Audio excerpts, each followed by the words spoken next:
Anxiety और depression, ये दो शब्द हम सब कितनी आसानी से इस्तेमाल करते हैं ना, पर क्या हम इनके बीच का असली फर्क जानते हैं? देखिए, हमारे सोर्स का मानना है कि इसका जवाब क्लिनिकल सिम्टम्स में नहीं बल्कि समय में छुपा है। जी हाँ, हमारे अतीत और भविष्य के साथ हमारा रिश्ता कैसा है इसमें। तो आखिर असली फर्क है क्या? ये सिर्फ कोई किताबी सवाल नहीं है, क्योंकि बहुत से लोग इन दोनों में कंफ्यूज हो जाते हैं। लेकिन अगर हम सोर्स की माने और इसे समय के नजरिए से देखें तो शायद सारी उलझन ही दूर हो जाए। चलिए आज इसी को समझने की कोशिश करते हैं। सोर्स का जो कोर आइडिया है वो ये है कि ये दोनों मेंटल स्टेट्स दो अलग अलग टाइम जोन में जीती हैं।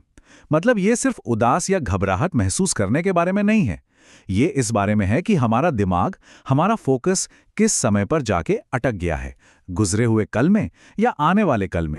तो चलिए अब सीधे उस फर्क पर आते हैं जो इस पूरी थ्योरी की नींव है, अतीत बनाम भविष्य। एक एहसास है जो हमें पीछे खींचता है और दूसरा है जो हमें आगे की चिंता में धकेलता है। और यहीं पर आके ये पूरा आइडिया बहुत पावरफुल हो जाता है। सोर्स के हिसाब से डिप्रेशन की जड़ें वो हमेशा अतीत में होती हैं।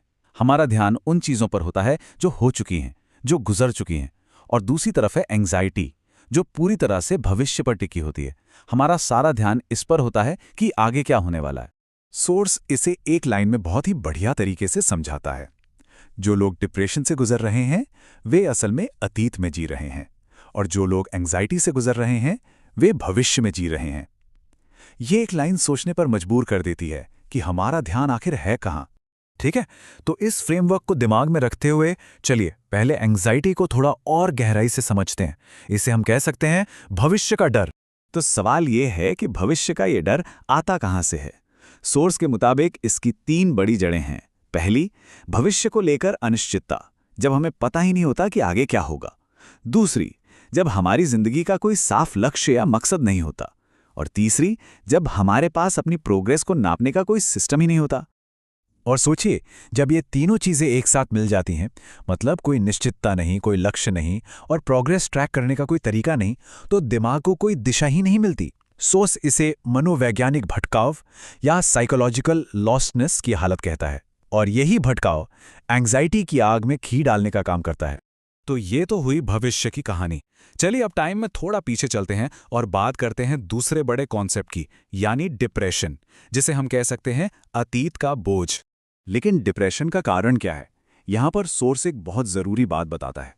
वजह सिर्फ अतीत की बुरी घटनाएं नहीं है, बल्कि उन पर हमारा लगातार सोचना है, जिसे हम कहते हैं ओवर थिंकिंग। यही बार बार सोचने का जो लूप है वो नेगेटिव फीलिंग्स को हमारे सबकॉन्शियस माइंड में, मतलब अवचेतन मन में प्रोग्राम कर देता है।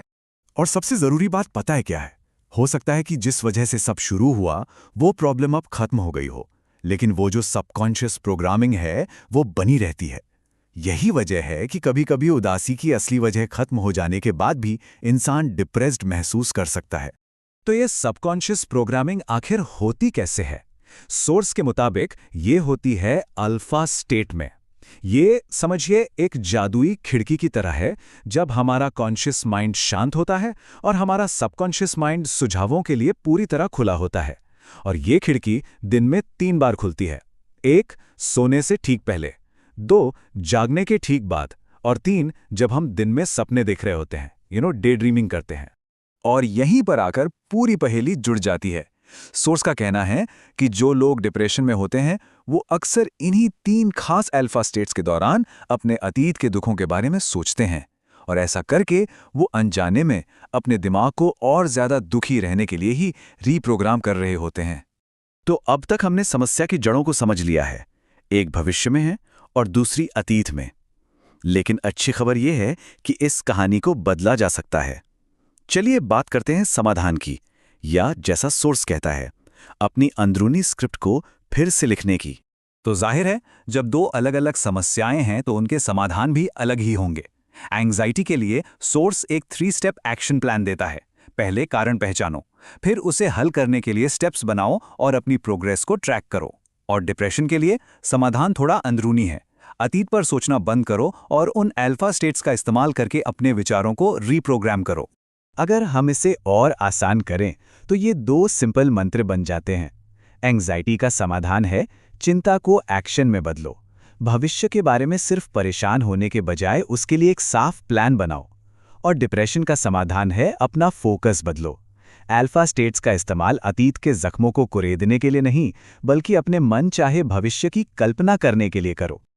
और यहीं पर सोर्स एक बहुत बड़ा दावा भी करता है। उनका कहना है कि अगर कोई पूरी ईमानदारी से अल्फा स्टेट्स के दौरान लगातार पॉजिटिव चीज़ों पर ध्यान दे, तो सिर्फ 3 दिनों के अंदर डिप्रेशन में कमी महसूस होना शुरू हो सकती है। ये बात दिखाती है कि हमारे विचार हमारी हकीकत को कितनी तेज़ी से बदल सकते हैं। एक कहावत है कि सपने वो नहीं होते जो नींद में आते हैं, सपने तो वो होते हैं जो सोने नहीं देते। तो सवाल ये है कि आज रात उस अल्फा स्टेट में कोई अपने लिए किस भविष्य की योजना बनाएगा?